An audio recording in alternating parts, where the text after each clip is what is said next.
A real painting is not just the sum total of the colors, it is more, and that more is the meaning, says Osho. Head of a Man by Picasso. Head of a Man, 1907, BF 419. 2022 Estate of Pablo Picasso, Artists' Rights Society, New York, Barnes Foundation. The man who has the sense that God exists, and I am needed by God, never feels worthless, never. To the last moment, to the last breath of his life, he is functioning, serving something higher than himself. He has a context bigger than himself. In that context, meaning arises. Meaning is always in a certain context. A single word is meaningless. When it is arranged in a poem, it has tremendous meaning. Now it has a context. The color in a tube is meaningless. Once it is spread on the canvas and becomes part of a picture that is bigger than it. It has a context. Suddenly meaning arises. It is reported that once a very rich man asked Pablo Picasso to make a portrait of him. Picasso said, "It will be very costly." The man was so rich, he said, "Don't bother about it. You need not even talk about the cost. Money doesn't matter. Make my portrait, and whatsoever you demand, I will give." After 6 months, the portrait was ready. The rich man came, but the price that was asked was fantastic. $1 million, just for a small canvas in a few colors. The rich man said, "Are you joking? Just for a few colors in a canvas?" Picasso said, "Then okay, you can take an empty canvas and a few tubes full of color, and you can pay as much as you want." The rich man said, "But that is not the same." Picasso said, "That's what I am trying to point out to you. I have created a context. I have created a gestalt, a pattern. And nobody else can create it, hence the price. It is a Picasso painting. Nobody else can do it the way I have done it. It has my signature on it. The harmony of the colors, the music of the colors, the poetry of the colors, that is the thing.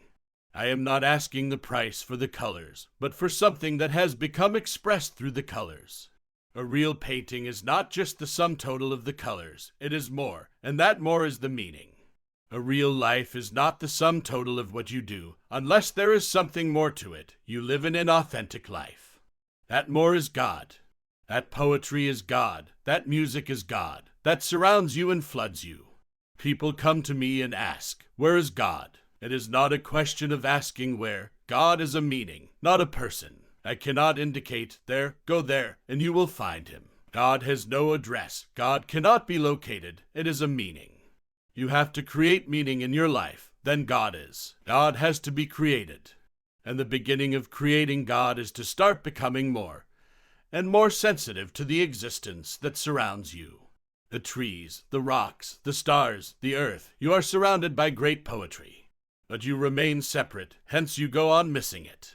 If you live as separate, if you think, "I am separate," if you live as an ego, then your existence is a pretense. Then your existence will remain meaningless. Then you will never know the glory and the grandeur of life. You will never know the splendors that have always been available to you, but you went on missing. If you exist as a separate individual, you have created a wall around yourself. You have become an island. And no man is an island. We are parts of an infinite continent. That continent is God. We are parts of an ocean. The moment you recognize it, that we are parts of an ocean, your life starts having a context bigger than you, higher than you. And that context is the beginning of meaning, and meaning is God. Just a single step is enough. Lose yourself. Don't exist as an I. Don't go on proclaiming yourself as an ego. Drop the ego, and suddenly, immediately, instantly, the hell of your life turns into a heaven. Misery disappears. Misery is a byproduct of your separation. Bliss is the shadow of falling back into the unity, unio mystica. When again you start feeling like a wave in the ocean, misery cannot exist. What is misery? The fear of death. But you can die only if you are separate. You cannot die if you are not separate. If the wave thinks, "I am separate from the ocean," it is going to die. It will remain afraid, trembling. If it knows it is part of the ocean, it is not going to die. It will fall back into the source. It will come again. It will go. It will come. It will appear and disappear. But it cannot die. Birth is appearance. Death is disappearance. But neither is birth the beginning nor is death the end. The ocean continues. To have this oceanic feeling is meditation, is prayer.